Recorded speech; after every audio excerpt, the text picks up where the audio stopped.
আমারে কয় ফৌজি পাগলা। আরে কয় কি, আমার ৭৮ বছর বয়স, এইভাবে একটা দেশ চলতে পারে? পারে না। লাখ লাখ টাকার ক্যাসেট বিক্রি হয়েছে দোকানে দোকানে ফজলুর রহমানের বক্তৃতা। আরেকটা মানুষ যাই হোক, জামাতে ইসলামের আরেকজন ছিল যার ক্যাসেট বিক্রি হতো, তার নাম হলো দেলোয়ার হোসেন সাইদি, আর আমার ক্যাসেট বিক্রি হতো বাংলাদেশে। জামাতের আমিরের নাম কি? শফিকুর রহমান। ডাক্তার শফিকুর রহমান সাহেব। উনি কি ফয়লা থেকে আলিম ছিল মাদ্রাসার ছাত্র? না, কি বাম করতেন। হ্যাঁ, উনি কি ফয়লা থেকে শিবির করা শুরু করছে? না, কি করছে? বাম রাজনীতি। হ্যাঁ, বাম রাজনীতি জাসদ করছে। আরে দৌড়াইছে সিলেট গেলে আমরা ফিসে, আমি আর মান্না একসাথে গেছি, মদন দৌড়াইছে, মেডিকেলে পড়তো। আমি ইলেকশন করতে গেছি, বিপি বানাইছি ওখানে হুমায়ুন রে, বাড়ি তার নান্দাইল, উসমানী মেডিকেল কলেজে পড়ছে, বোর্ডে বিপি হয়েছে, আমি বক্তৃতা করছি, আমি আর মান্না পাশাপাশি দাঁড়ায়া। ওই সময় এরা কর্মী, এই যে শফিকুর রহমান সাহেবরা, এরা জাসদের কর্মী। যে লোকটা জাসদের কর্মী, আমি যদি বলি জাসদের কর্মী, সেই কথাগুলো বলে নাই, ওই আলী রিয়াজও জাসদের কর্মী। হ্যাঁ, কাজে ভালোই মশাত্ত ভাই, আমি সুরে মশাত্ত ভাই নাই বা কইলাম, এটা মনে করে জায়গা।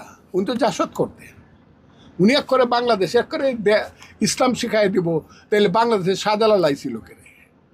তাইলে ভারতবর্ষে কেন মাইনুদ্দিন চিশতি রহমতুল্লাহ আলাইহি আইছিল? কেন নেত্রকোনায় শাহ সুলতান শুয়ে আছে এখন থেকে 1000 বছর আগে?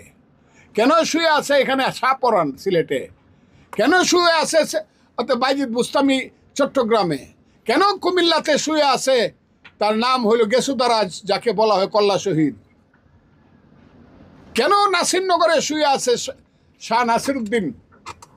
হ্যাঁ, এত বড় 360 আউলিয়া, তুই এখন আপনি হয়ে গেছেন গা আউলিয়া। আপনার ধর্ম আমার বিষয়, দেশে যদি এরা না আইতো, যদি দেশে শাহজালাল না আইতো, এরা যদি আইসা আহলে সুন্নাতুল জামাতের মাধ্যমে না বলতো, শোনো হে মানুষ ভাই, সবার উপরে মানুষ সত্য, তার উপরে নাই।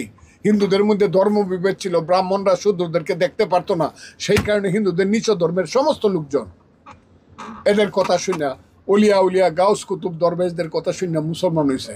আর জামাত কয় এই দেশে মুসলমান আমরা নতুন করে শিক্ষা দিব, যারা হইল ইয়াজিদের বংশধরদের, যারা শাসন করে সৌদি আরবে এখনো, এরা হইল উমাইয়া, এরা হইল ওহাবি।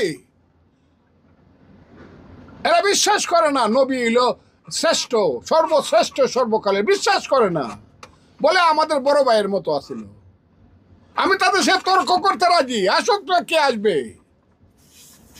কাজে আমি আজকে বলতেছি যে এই যে ধর্ম বিশ্বাস দিয়ে তারা পলিটিক্স করে না, ধর্ম বিশ্বাস বাঙালিদের, মুসলমানদের আছে।